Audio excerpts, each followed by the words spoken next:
E o professor Carlos Murakami, do Colégio Murakami.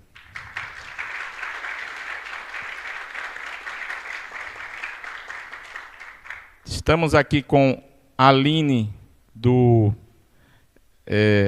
a Aline vai ficar conosco aqui, projeto da rede de robótica. Não é possível pensar na ciência e tecnologia sem que ela seja ligada e pensada e produzida para o desenvolvimento social, para a vida das pessoas. E a gente precisa fazer esse caminho ser reconstruído de volta na medida em que nós nos afastamos deles nos últimos anos, e a gente precisa percorrer. Que estamos todos retomando a ideia de que a ciência ela precisa estar em todos os lugares, ela precisa estar na vida do jovem, ela precisa estar na escola pública, ela precisa estar conectada à universidade, e essa universidade precisa estar conectada a essa escola pública. Estamos juntando aqui cabeças e pensantes de Pernambuco que podem, de fato, fazer a diferença na vida de muita gente. E eu trago aqui a mensagem e o abraço da ministra Luciana Santos de que ela está altamente mobilizada e engajada para um movimento como esse, para que o Ministério esteja comprometido com esse tipo de movimento, porque é assim que nós vamos transformar o Brasil, é assim que a gente vai fazer com que a ciência faça parte da vida de cada jovem, de cada criança, de cada adolescente, de cada estudante que entra na universidade, e a gente possa virar isso para melhorar a vida das pessoas. Muito obrigado.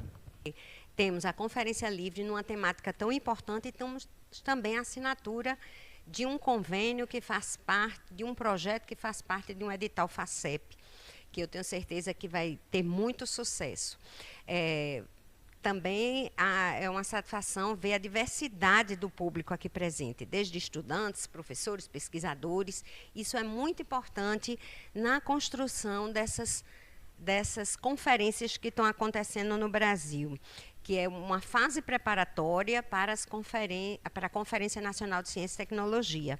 Então, estão acontecendo várias conferências livres, conferências temáticas, conferências estaduais, municipais, e agora já começaram as regionais. E é isso que se precisa. Todos os atores que podem compor o Sistema Nacional de Ciência e Tecnologia têm que estar opinando, têm que estar ouvindo, têm que estar participando. Então, é uma satisfação enorme ver essa diversidade aqui presente. Que não existe desenvolvimento de um país, desenvolvimento socioeconômico, se não houver investimento em educação, ciência e tecnologia. E reforço isso não como uma opinião. Todos os historiadores, se tiver algum historiador aqui presente, me corrija se eu estiver errado, vai avaliar na história da humanidade todo o período de desenvolvimento de um país mais forte, onde ele desenvolveu economicamente, onde ele reduziu as desigualdades sociais, foram em momentos que houve um investimento muito forte em educação, em ciência e tecnologia. Só para dar um exemplo muito rápido, na crise de 2008, uma das maiores crises mundial, devido à bolha imobiliária americana, a quebra do Lehman Bank, daquela coisa toda, a Coreia do Sul, que hoje é uma potência em vários campos,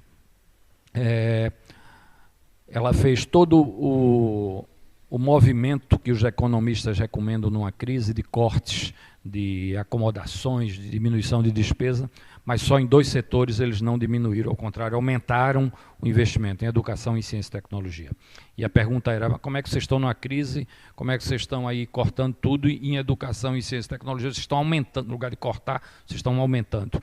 E a resposta do governo sul-coreano era que eles só sairiam da crise de forma permanente, de forma pujante, de forma forte, de forma consistente, se investisse fortemente nessas 2 áreas, em educação e em ciência, tecnologia e inovação.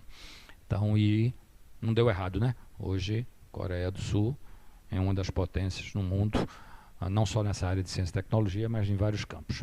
Então, essa é a mensagem.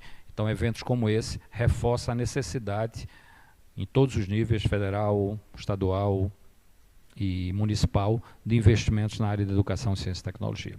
E uma outra questão, que aí toca a questão da robótica, que a gente precisa ter. A gente estava sexta-feira, se a minha memória não falha, numa reunião com Fernanda da FACEP, e a gente estava falando, e o Jorge colocou aqui, a questão de que o Brasil hoje produz muito papers. agora começou até a registrar muita patente. Mas tudo isso é invenção, não é inovação. Eu acho que o grande desafio, e que essa é a mensagem final que eu queria deixar, é que a gente precisa passar da invenção para a inovação. Inovação é quando a invenção, de fato, se concretiza, se efetiva em ações do dia a dia, do cotidiano das pessoas e melhora a qualidade de vida das pessoas. Esse é o desafio. E no caso da robótica, e aí a gente toca um pouco, o Chico sabe disso, lá na nossa universidade, quando a gente assumiu, com a criação do Instituto de Inovação, Pesquisa e Empreendedorismo, a gente aproximar, no nosso caso, muito fortemente, as ciências agrárias das tecnologias, do que a gente chama do AgTech. Ou seja, embarcar tecnologias nos processos produtivos num país em que o seu PIB majoritariamente advém do agronegócio, da agroecologia, da agricultura familiar, etc., etc. E se a gente quer, de fato, aumentar a produção, aumentar a eficiência, não é aumentando as fronteiras produtivas e degradando ainda mais o meio ambiente. É sim, nos espaços já hoje produtivos, melhorar a eficiência. E a eficiência a gente vai fazer embarcando tecnologia. E aí entram as universidades, o governo, a gente sempre fala na hélice quádrupla, né? Academia, governo, iniciativa privada e terceiro setor, todo mundo tem que estar junto nesse processo e de forma inovadora. E aí, por exemplo, nas universidades, esse é um papel das universidades, embarcar fortemente o conceito de empreendedorismo, das startups, mas não apenas das startups, mas sim das deep techs, onde você vai pensar no futuro, em problemas que talvez nem existam ainda, né, Kleber? Para que a gente possa resolver. Então, que essa conferência de robótica, meu amigo Chico, e depois a rede pernambucana de robótica, a gente possa, de fato, chegar na inovação. Não é só inventar. É inventar e fazer com que essa invenção contribua para o desenvolvimento socioeconômico desse país. Isso se faz com inovação. Parabéns, Chico. Muito obrigado pela presença de todos e todas.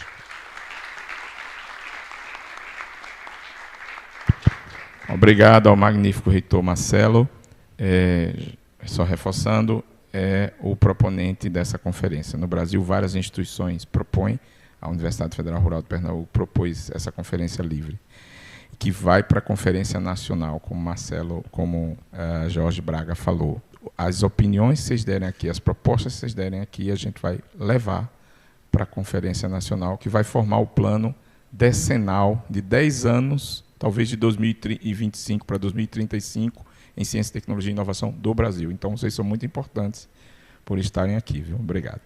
Todos e todas, eu vou cumprimentar a mesa aqui, pontualmente 3 pessoas que eu espero que representem todos os demais, mas vou cumprimentar a minha amiga Fernanda Pimentel, o meu amigo Jorge Braga e a minha queridíssima amiga Tereza Maciel, aos quais eu cumprimento todos os demais presentes aqui nessa mesa. E, conforme já dito antes, o ponto mais importante aqui dessa conferência, na realidade, é a presença de todos vocês aqui. Então, por que eu estou falando isso? O Chico falou aqui, obviamente, em função da REP, que é a Rede de Ecossistemas de Pernambuco, e falou também de uma coisa chamada Rede de Inovação, que é uma política pública estadual, que lembra muito os moldes de uma política pública federal, que é o INCT, em que a gente tem aqui as redes de inovação. E essas redes é justamente isso que vocês estão vendo aqui hoje, é o processo de congregação das mais diversas pessoas com as mais diversas competências, almejando um objetivo final, um objetivo comum. Não é como aqui, quem está presente vai ter uma oportunidade ímpar de poder participar de uma construção coletiva, de uma política participativa. Quando a gente fala de robótica, a gente vai estar falando de tecnologias convergentes, tecnologias habilitadoras, tecnologias disruptivas. A gente vai estar trabalhando em processos de conhecimento transversais. Tanto é que vocês veem a diferença, a diversidade de pessoas que estão aqui presentes. A gente tem pessoas que trabalham muito com a criatividade robótica. Eu tenho um mineiro lá atrás, o Henrique que está aqui presente, tem o Vitor aqui do lado, tem o Kleber que está aqui do meu lado, não é? Que são as minhas referências quando eu falo de criatividade, etc. Tem a professora Edna, quando a gente fala de processos mais disruptivos, etc., junto com a universidade.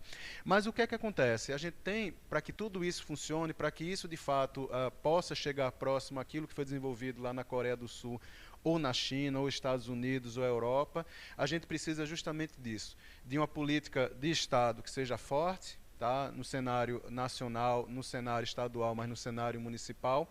Mas o ponto que eu sempre chamo a atenção nas minhas falas é pessoas. Tá? Nada disso daria certo se a gente não tivesse pessoas aqui e, principalmente, os jovens. Nesse momento, vocês estão tendo a oportunidade de contribuir para uma política, mas, ao mesmo tempo, mudando o seu futuro, mas também mudando o futuro do Estado, mudando o futuro do Brasil. E é isso que a gente espera nessa conferência. É também uma honra estar representando a secretária Mauricélia nesse momento. Infelizmente, não pôde estar aqui. Gostaria certamente muito de estar aqui, vendo esse auditório repleto de um público tão misto, né? Então, estudantes, professores, pesquisadores, governo. É muito bom a gente poder falar de ciência com representantes, né, tão diversos. E, né, o cientista, ele não está na universidade, né? O cientista, ele é meu vizinho, ele é meu filho, ele está na escola, e eu vejo aqui, inclusive, né, vários potenciais cientistas presentes, né, que podem construir o futuro, né? Muitas falas aqui foram importantes. Primeiramente, Pernambuco não é só Recife. Então, como nós falamos de Pernambuco, nós estamos falando em todo a extensão, né, todo daquele estado maior em linha reta, né, do mundo, né, que é Pernambuco, é uma tira mesmo, né? E nós temos pessoas na mesa dessa rede de inovação em robótica, que a gente aproveita para apresentar aqui nessa conferência. Eu sou Carlos Murakami. Sou Carlos Murakami, sou matemático, sou autor de alguns volumes da série Fundamentos de Matemática Elementar. Eu escrevi esse livro. A minha filha Fabiana era pequenininha e eu escrevi isso varando madrugada, né? Pesquisando e varando madrugada. Quando o Kumon chegou no Recife, chegou através de mim, né? Implantamos o Kumon, a gente abriu o curso Murakami.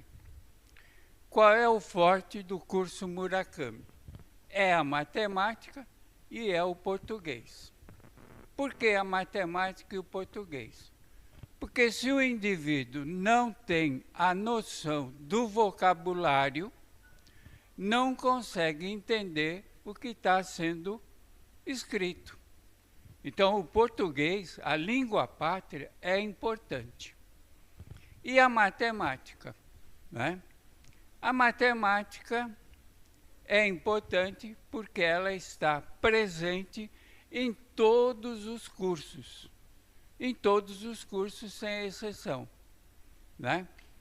Se você pensar hoje, qual é o curso que não precisa de matemática, está difícil de achar, né? A outra tônica do curso Murakami é o raciocínio lógico. É o raciocínio lógico. Tem algumas perguntas do raciocínio lógico. Um exemplo, que não é de minha autoria e que já existe há mais de décadas, é o seguinte: um coelho entra correndo na floresta. A pergunta: até onde ele chega? Tem que raciocinar logicamente para poder responder essa pergunta. Um coelho entra correndo numa floresta. Até onde ele chega? Então, a gente propõe para os nossos alunos questões de raciocínio lógico. Porque, através do raciocínio lógico, ele desenvolve um pensamento e consegue enxergar muitas inovações, né? Muitas inovações. Quem ajuda essas inovações? É a literatura científica, né? É a pesquisa científica. Este relógio é da China. Na década do século passado, década de 30, 40, tinha um investigador em quadrinhos, Dick Tracy. Ele tinha um relógio que se comunicava. E esse relógio também é telefone, né? Também é telefone.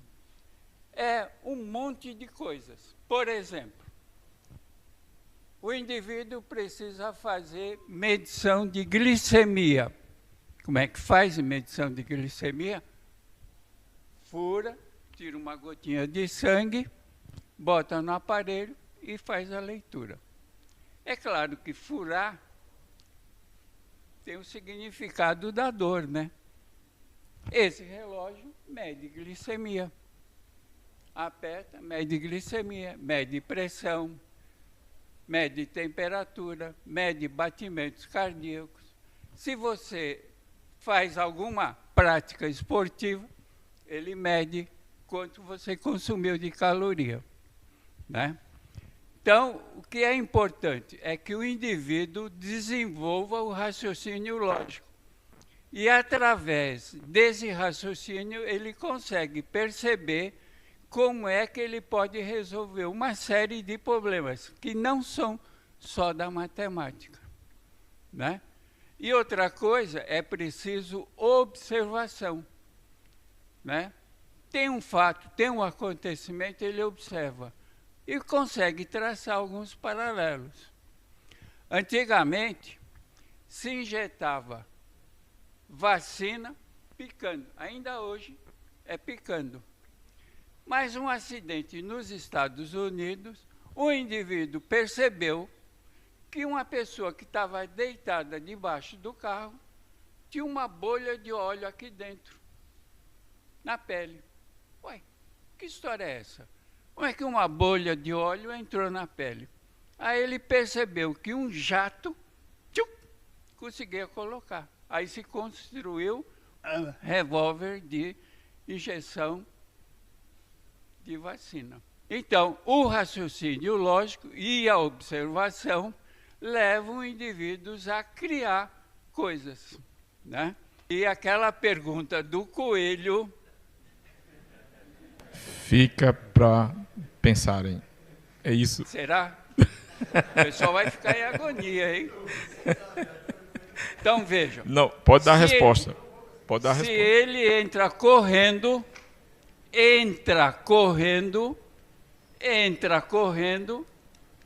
ele só vai parar quando estiver saindo. Não é isso? Se ele entra, tem que sair. E onde é que ele começa a sair? No meio da floresta. Obrigado. Obrigado, professor.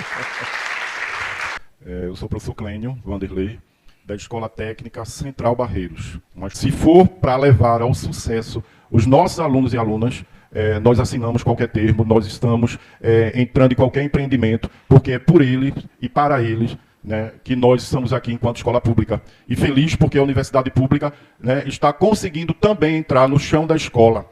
E que eu acho isso muito importante, porque não adianta apenas discutir os problemas da escola pública, mas é preciso estar no chão da escola, e estando no chão da escola, visualizar aquela realidade e que possa também intervir nessa realidade, trazendo, né, o sucesso dos nossos alunos e trazendo, enfim, o verdadeiro processo, ensino e aprendizado. Então, o microfone segura. Pessoal, bom dia. Vou ser bem breve também, eu queria trazer uma mensagem. Eu faço parte do gabinete do senador Humberto Costa, e lá a gente faz essa discussão também sobre os mundos digitais, não só robótica. Eu queria saudar a mesa aqui, né? O professor Kumaru também, que a gente já se conhece, todo mundo. Saudando o coordenador do curso lá de licenciatura, professor Vitor, professor Abner, professor César também, que são do curso lá da Rural, né, de computação, tanto de bacharelado como de licenciatura. E eu faço essa saudação muito especial, porque eu também sou aluno de lá, do curso, entrei depois de velho, né? E eu apoio muito, porque para acompanhar essa galera mais nova é muito difícil, porque já vem tudo chipado, né, professor? Esses meninos já vêm tudo com chip, então para acompanhar é um desafio realmente à parte. E eu queria muito dizer nesse sentido, são duas partes importantes, tanto o docente e o discente, né? E eu queria dizer aos dois que não desistam um do outro. Por que é que eu digo isso? Porque a gente colocou esse ano uma emenda parlamentar, o senador destinou 500 mil para o departamento de licenciatura em computação, para apoiar projetos lá com o professor Abner, o professor Vitor de robótica, sabe, professor? E colocou 300 mil na prefeitura de Limoeiro, também para apoiar essa parte também de robótica lá em uma escola do ensino fundamental. Eu digo isso porque a parte burocrática que requer o legislador é muito complicada e muito chata. Digamos assim, vou falar baixo para não estimular os professores, né? Mas é uma parte desafiante, porque para você acessar esse recurso público, ele é um desafio muito grande. Muito grande. Não desistam, porque a tentação para desistir é muito grande. Né? A gente precisa trabalhar, a gente precisa dar suprimento à família, a gente precisa dar suprimento à casa. Tem uns que vão por um caminho, já quer logo namorar, já quer logo criar família. Não estou dizendo que está errado não, viu gente? Mas estou dizendo para vocês não desistirem desse espaço que vocês estão hoje, que vocês estão participando, que vocês estão conquistando. Tenho certeza, pelo que eu vejo lá dos meus professores, lá na Rural, que a gente sai muito cativado, que a gente sai muito estimulado e a gente precisa entrar na academia para a gente continuar esses estudos. Afora isso, a gente tem uma outra discussão lá dentro do Legislativo, lá dentro do Senado, dentro da Câmara, que é a gente organizar, eu não vou dizer regular essa história das redes sociais, mas a gente organizar, porque ninguém também está querendo botar mordaça em ninguém, mas também não pode ser terra de ninguém. Não pode ser alguém que chega lá do outro lado do mundo e quer interferir aqui, hoje, com os seus programas, com os seus algoritmos, tentando influenciar toda uma sociedade. Então a gente precisa também estar participando desse debate, e a gente lá no gabinete do senador Humberto, a gente faz também esse debate, até para subsidiar também o senador, porque ele é muito mais ligado à área de saúde, todo mundo sabe, mas é um debate que está muito em voga, está muito atual. Isso é o que está acontecendo no dia a dia. Se a gente entrar em qualquer site agora, a gente vai ver esse tipo de notícia, esse tipo de manchete. Então esse desafio a gente tem que trazer também para dentro da academia, a gente tem que trazer também para dentro das escolas, a gente tem que trazer para dentro desse debate, dessa conferência que está aqui acontecendo nesse exato momento. Então, professor Adalberto, o nosso diretor-geral lá do Instituto Federal, Campus Barreiros, chamado professor Kumaru, é mais conhecido assim. Quero dizer a vocês, jovens, né, que esse é um momento especial para vocês. Apesar de ser pequenininho, mas já estou chegando a 1.060, né? Fui muito impulsivo em alguns momentos, né? Filho de agricultor, sou da zona rural, pequeno agricultor, não sou grande agricultor, tenho uma pequena propriedade, faço calos nas mãos ainda, mas o homem do campo precisa muito de vocês, das inovações tecnológicas. Então, o Ministério da Ciência e Tecnologia, junto com as secretarias estaduais, está criando grandes oportunidades para que vocês também olhem para essas pessoas. E nós, como escola, ex-escola agrotécnica, como campus agrícola do nosso IFPE, que são 16 unidades, estamos tentando a cada dia inovar em novos passos, né? Agora, não podendo esquecer, como o professor Klein falou, o chão da fábrica, né? A gente aproximar as universidades, os centros tecnológicos, as unidades de tecnologia, um pouco mais da nossa realidade, que são as escolas que estão no interior. Mas a gente não precisa só disso, a comunidade não está precisando só disso. A comunidade rural, a comunidade ribeirinha, as nossas favelas, as nossas comunidades que estão, os grandes aglomerados sociais, estão precisando muito das tecnologias desenvolvidas por vocês, jovens. E com certeza, muitos de vocês são advindos desses centros, né? Dessas comunidades. Então é ali onde se encontram grandes gargalos e que a gente precisa captar aquelas cabeças pensantes, esses jovens pensantes, que estão ali não no anonimato, eles estão faltando uma oportunidade para expressar e colocar para o mundo aquilo que eles têm de potencial. Da mesma forma como sair de uma zona rural, né, passando fome, limpando o mato em cima de pedra, que eu não sei se vocês sabem o que é pedra, mas saí para o Rio de Janeiro, fiz escola agrícola no Belo Jardim, saindo da cidade de Kumaru, e saí para o Rio de Janeiro, levei 7 dias de carona de caminhão para fazer a universidade, para ter acesso à universidade. Imagine isso no tempo de hoje. O tempo de hoje ele está muito diferente. O Instituto Federal, ele hoje, o nosso caso lá, conta com 11 cursos, aproximamos das comunidades, estamos mais próximos, tendo mais oportunidades. Então, as oportunidades para vocês, meus queridos jovens, elas estão aí à porta. Muito façamos com que os nossos pais, nossos tios, as pessoas que estão aí nos nossos rincões desse nosso Nordeste, do nosso Brasil, se aproximem mais e acreditem nas tecnologias desenvolvidas por vocês. Porque só assim a gente vai entender as palavras do nosso querido professor, que é descendente de japonês. Tantos outros, as palavras do professor Marcelo Carneiro, da professora presidente da FACEP, para que a gente aproxime essas tecnologias, desenvolva realmente a quem tanto precisa e faça com que. Então, Kleber de Oca. Eu falei Oca no meio de muita gente aqui chegando, é melhor você falar de novo. Um lago tem 1.000 metros quadrados. No primeiro dia ele tem 100 metros coberto com baronesa, aquela plantazinha aquática que toma conta. No 30º dia, esse lago está completamente lotado de baronesa. A pergunta é, qual é o dia desses 30 dias que o lago vai estar com a metade coberto de baronesa? Eu tenho a maior vontade de conhecer o professor Murakami. Eu acho que eu ficaria um dia inteiro ouvindo ele falar os casos dele. Isso aqui é um pouco da provocação para não ficar com um sentimento de inveja muito grande. Qual é o lugar mais estranho do mundo? É uma mistura de uma garagem da Califórnia com um ateliê da época de Da Vinci, um ateliê renascentista. Nós somos um ambiente estranho, mas um ambiente que trabalha o que o professor Marcelo falou aqui, que é o STEM, Ciência, Tecnologia, Engenharias e Matemática. A gente incorpora um A, STEM, que é de artes. A nossa compreensão é que valor é criado pela arte. É o valor que faz. A Coreia tem um desenvolvimento enorme na área de ciência e tecnologia, quase 20% da população coreana é de engenheiros, mas eles têm uma coisa muito interessante, criaram o K-pop. Eles criaram valores que hoje um ocidental tem vontade de morar na Coreia, porque não tem vontade de morar na China. Por que isso?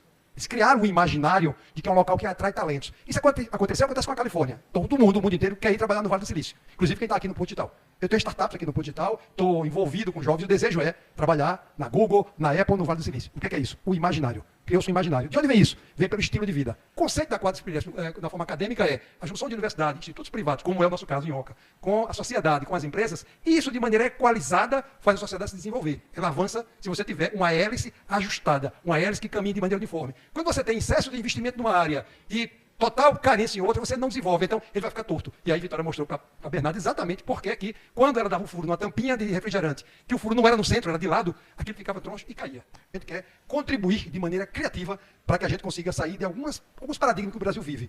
Nós somos um país extremamente criativo e somos reconhecidos como tal. O Brasil sempre ganha todas as competições de publicidade do mundo.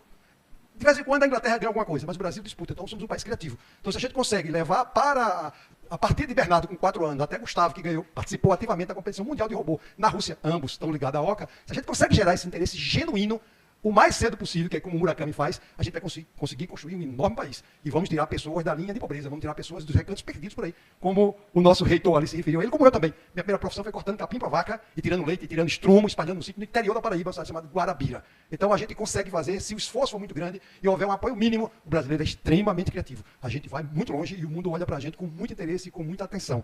É isso. Alguém tem uma pista? Qual é o dia que a baronesa vai tomar conta do lago? Para não complicar muito, no dia anterior, né? Obviamente. Se ele duplica, no 29º dia terá metade, né? 100%, no 30º dia estará lotado. Professor Murakami, isso aqui é uma homenagem a você. Um forte abraço.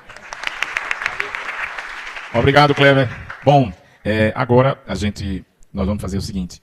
A gente vai desfazer a mesa como um todo e temos agora 2 falas. Eu tinha um pequeno lanchinho aí para os estudantes, mas eu vou deixar um pouco depois. Deixa 2 falas aqui, a de Edna Barros e a de César França, porque a gente vai liberando mais fácil, já que houve esse atraso. Então, começando por Edna, viu, César, como estava programado? Aqui nós temos estudantes de Olinda, Igaraçu, Recife, Paulista, Igaraçu, cadê Igaraçu? Igaraçu ali. Paulista, temos estudantes de São Lourenço da Mata, não veio, mas temos a professora Aline aqui representando o Colégio Anglo. Do Cabo de Santo Agostinho, da Unidade das Engenharias, né, da Universidade Federal Rural, que fica no Cabo de Santo Agostinho, na região de influência do Suape. Né, estamos aqui com o professor Reinel e a professora Ania também, da área de robótica no Cabo de Santo Agostinho. Saibam disso, lá tem robótica como uma das áreas de pesquisa, não é um curso. Né?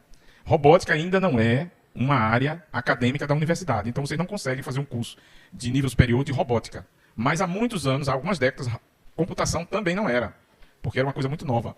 Então, computação ia bater lá na área de sociais, para ter uma ideia, porque tinha algo chamado processamento de dados e tinha mais a ver com a parte de ciências sociais aplicadas, do que com as nossas áreas de exatas. Né? Então, hoje, computação é considerada uma ciência exata. Demorou muito para chegar nisso. Robótica está longe ainda, mas vai chegar. Pronto. Eu me chamo Edna Barros, eu sou professora do Centro de Informática, da Federal de Pernambuco.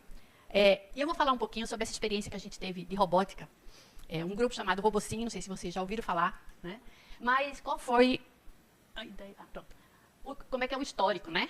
E aí eu acho que eu queria assim deixar um recado para vocês que complementa, né, com o que o professor Murakami falou, né, com que eu esqueci o nome dele, da Oca, aquela pessoa, como é que Kleber também falou, que é o seguinte, né? Como é que foi a história do Robocinho? A gente, em 2015, 12 alunos chegaram na minha sala, né? Eu sou professora do Centro de Informática, a gente nunca tinha feito nada de robótica, né? Não tinha nada de robótica. E eles chegaram na minha sala dizendo, professora, a gente quer montar uma equipe de robótica. Aí eu falei, certo, como? Pra quê? Não, porque a gente quer fazer uma equipe de robôs que joguem futebol. Eu falei, mas aí não tem nada, nem tem disciplina de robótica. Né? O Centro de Informática tem um curso de Ciência da Computação, Engenharia da Computação, mas não tem robótica. Aí eles falaram, não, professora, tem problema não, a gente faz tudo. A gente desenvolve o software, a gente desenvolve o hardware. Ok, passamos 2015 todo trabalhando nesse projeto. Isso já foi mais perto do fim. Em 2016 teve a competição aqui, né, em Recife, da LARC. Foi lá no shopping, eu acho. Shopping Rio Mar, pronto, exatamente, 2016. E foi nossa primeira participação, né? Como era? Assim, não pagava, né? Era aqui mesmo, não tinha custo. Então, vamos lá. Então, fizemos todo o desenvolvimento. E o que aconteceu? Nossos robôs simplesmente não andaram. Ficaram parados.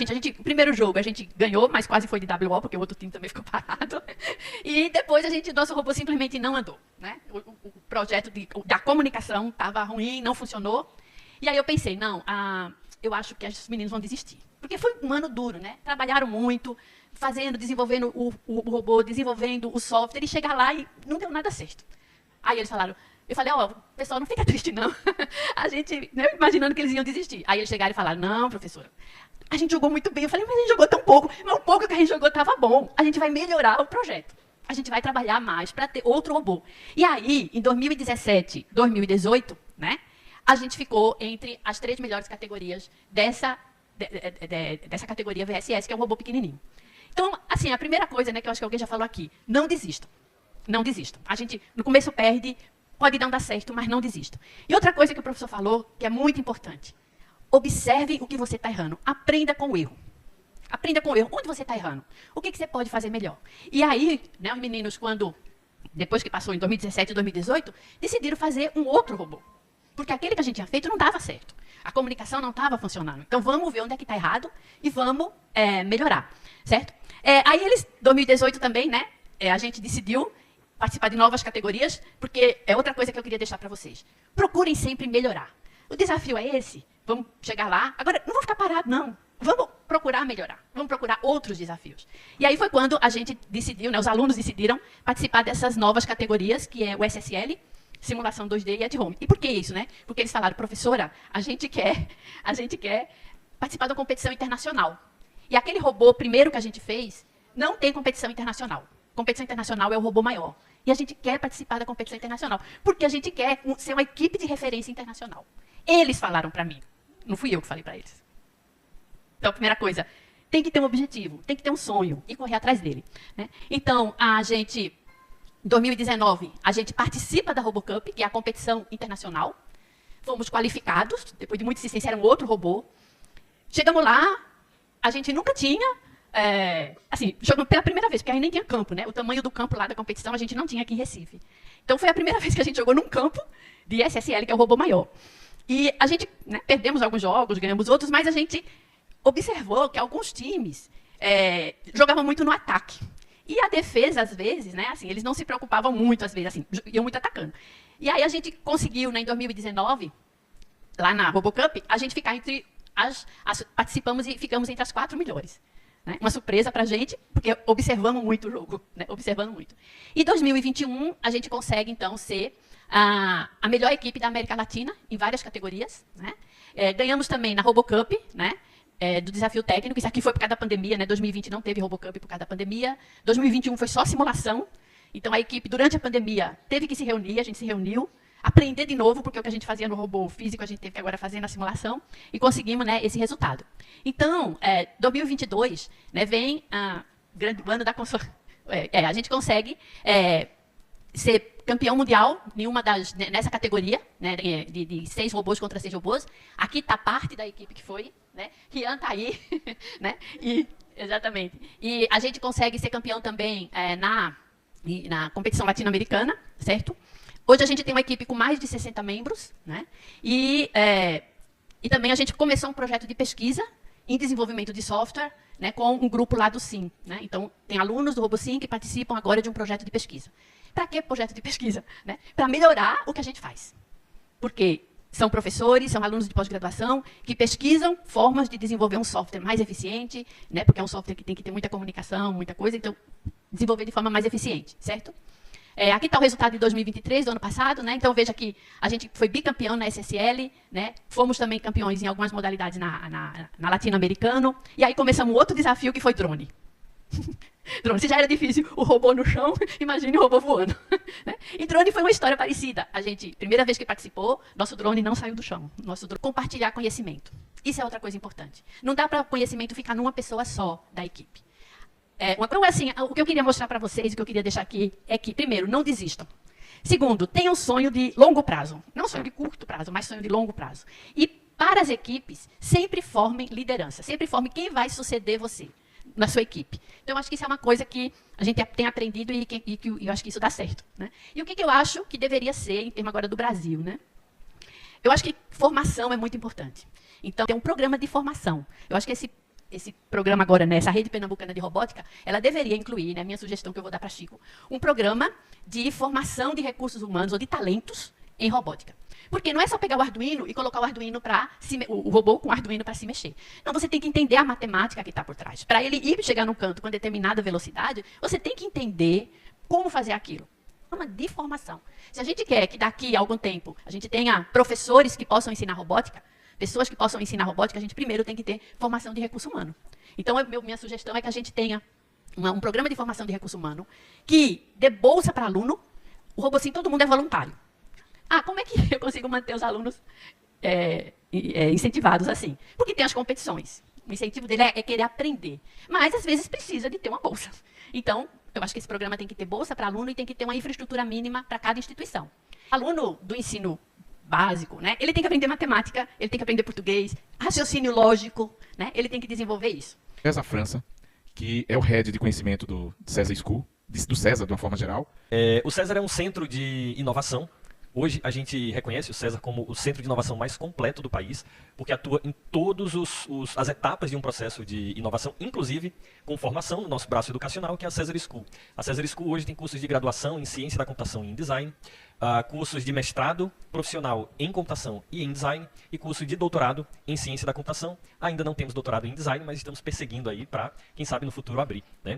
Um dos responsáveis também pela fundação desse Porto Digital, que é esse polo tecnológico em que vocês estão imersos nesse exato momento aqui hoje.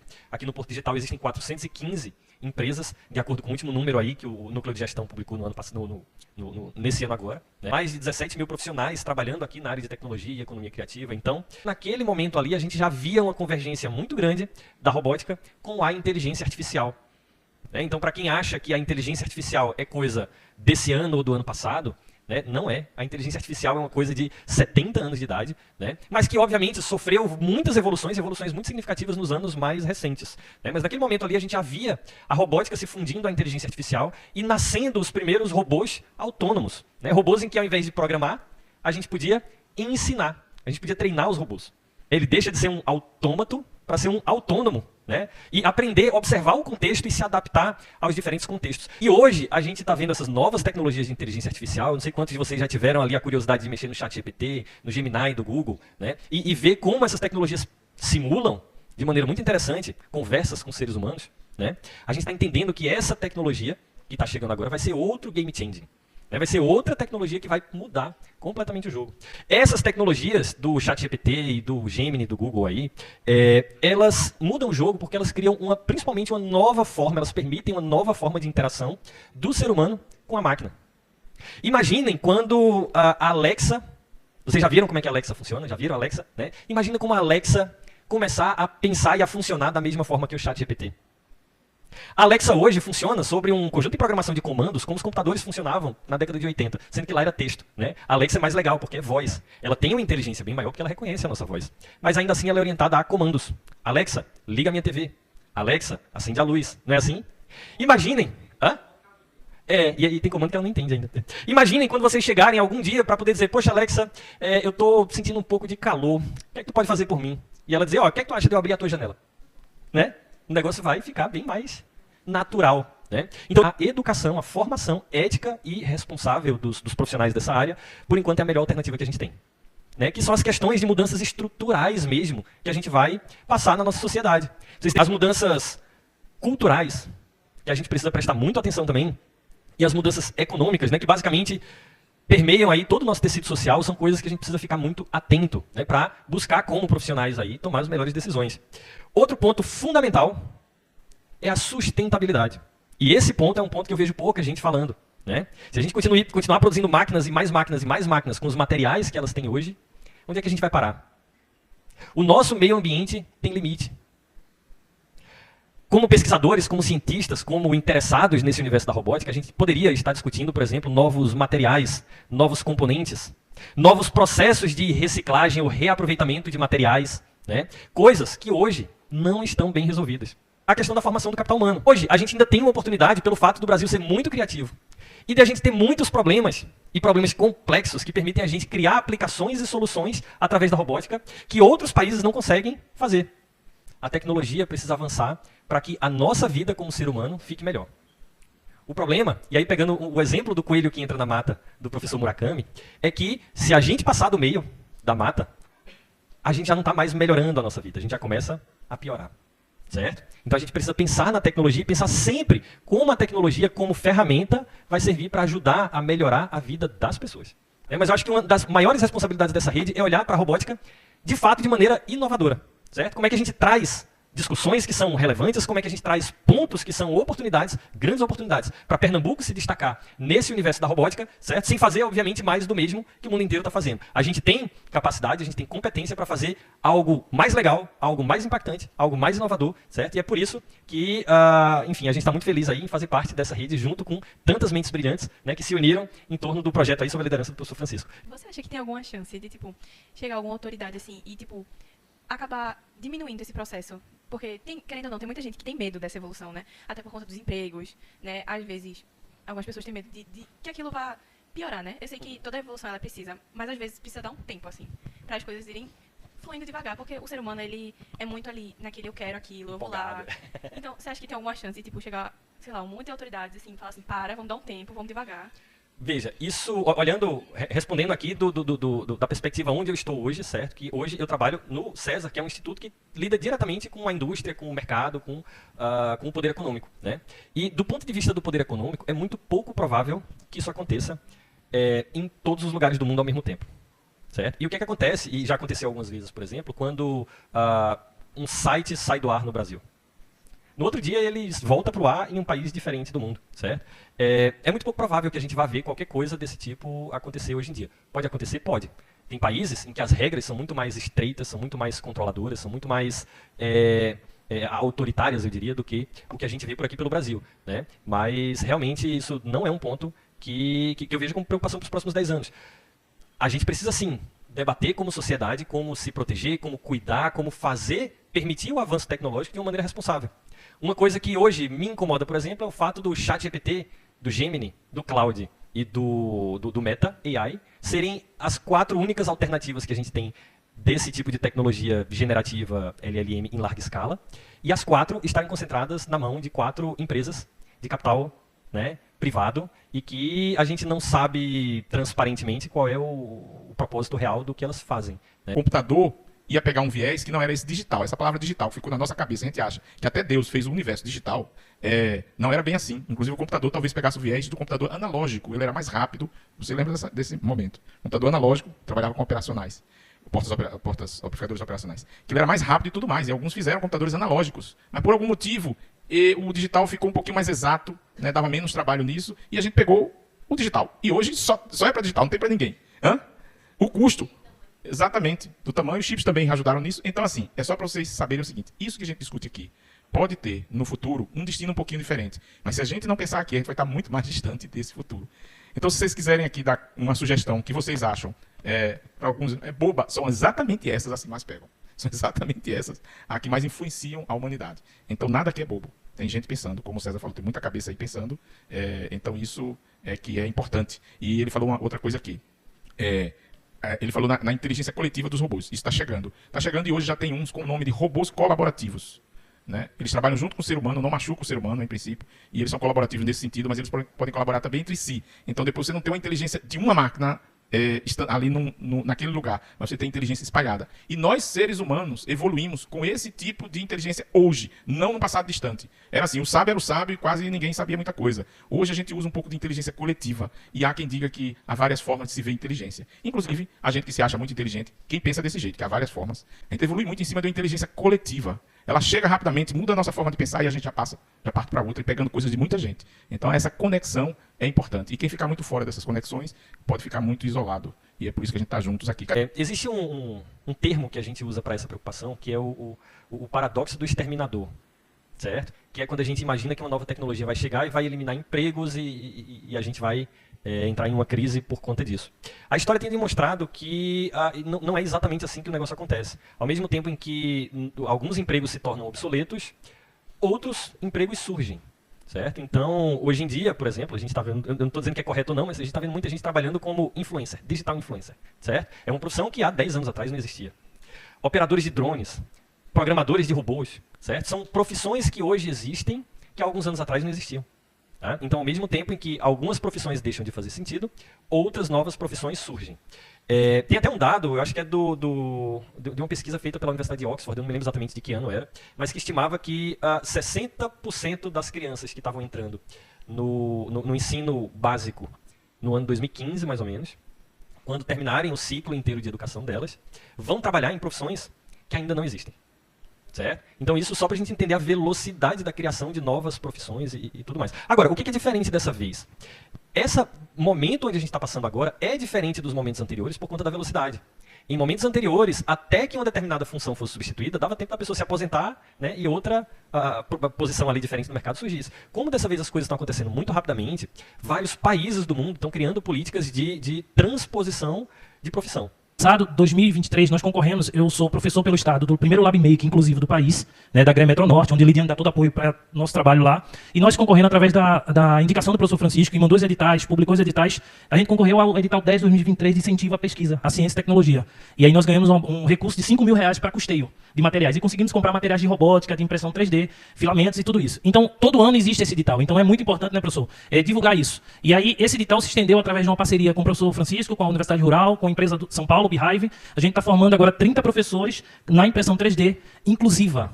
Pensar a impressão 3D, mas aí tem a robótica, tem tudo isso. Não é somente o carro, o seguidor de linha. Eles vão pensar como eu boto uma cadeira de roda para funcionar, como é que eu ajudo outras pessoas. Então, o LabMake ele veio para isso. E aí eu digo a importância desse incentivo. O ano passado nós tivemos a grata alegria de participar desse edital e ser de poucas instituições que conseguiram esse edital. Foram 48 instituições. Então, dizer da importância desse ato que está acontecendo, professor, e dizer da importância da gente ver as tecnologias nesse avanço e preparar nossos alunos. Nós trabalhamos, a maioria do nosso público, 98% são alunos de ensino fundamental de 6º a 9º ano. Então, por isso que eu falo, eles precisam chegar essas tecnologias para eles também. Que, ao montar os LabMake, os laboratórios de tecnologia, a robótica na escola, que tem uma equipe lá que cuide e que ajude nesse processo.